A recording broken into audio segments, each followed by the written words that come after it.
Hello viewers, আজকে আমি আপনাদেরকে ঘুরে দেখাবো গুচ্ছগ্রাম। এটি নেত্রকোনা জেলার সুষং দুর্গাপুরে অবস্থিত। সুষং দুর্গাপুর নেত্রকোনা জেলার অন্তর্গত একটি উপজেলা শহর। গারো পাহাড়ের পাদদেশে অবস্থিত সুষং দুর্গাপুর।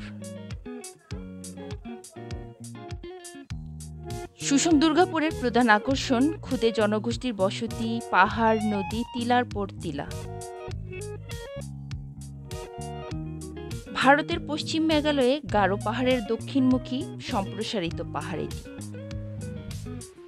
বৃহত্তর ময়মনসিংহ জেলার শহর উত্তর সীমান্ত অঞ্চল থেকে এটি পশ্চিম কুড়িবিল থেকে পূর্বে বোগাইবিল পর্যন্ত বিস্তৃত।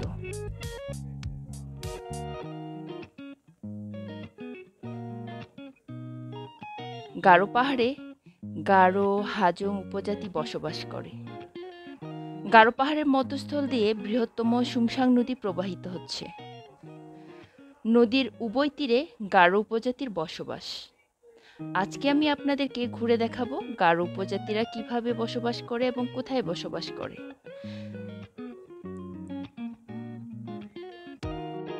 এবং গারো উপজাতিদের জীবনধারা কেমন। গারো উপজাতিরা পাহাড়ের উপরে বসবাস করতেই বেশি পছন্দ করে।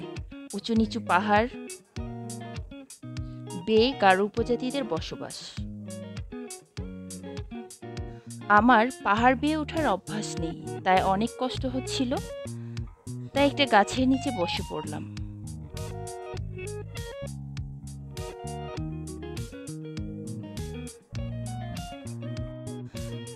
এখন আমি যে জায়গাতে বসে আছি এটা একটা অনেক উঁচু পাহাড়। অনেক উঁচু পাহাড়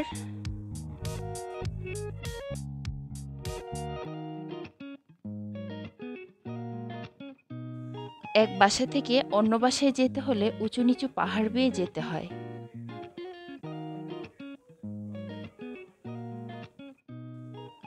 পাহাড়ের উপরে ব্যবহারের পানির কোনো ব্যবস্থা নেই, তাই সবাইকে খাবার পানি সংগ্রহ করার জন্য এবং গোসল করার জন্য পাহাড়ের নিচে নেমে যেতে হয়। পাহাড়ের নিচে টিউবওয়েল আছে, পুকুর আছে, সেখান থেকে এখানকার মানুষ পানি সংগ্রহ করে।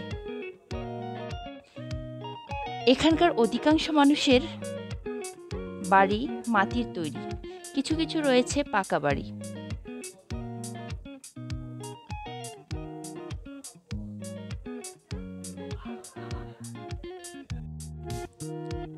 আজকে আমি আপনাদেরকে ঘুরে দেখালাম গারো জনগোষ্ঠী কোথায় বসবাস করে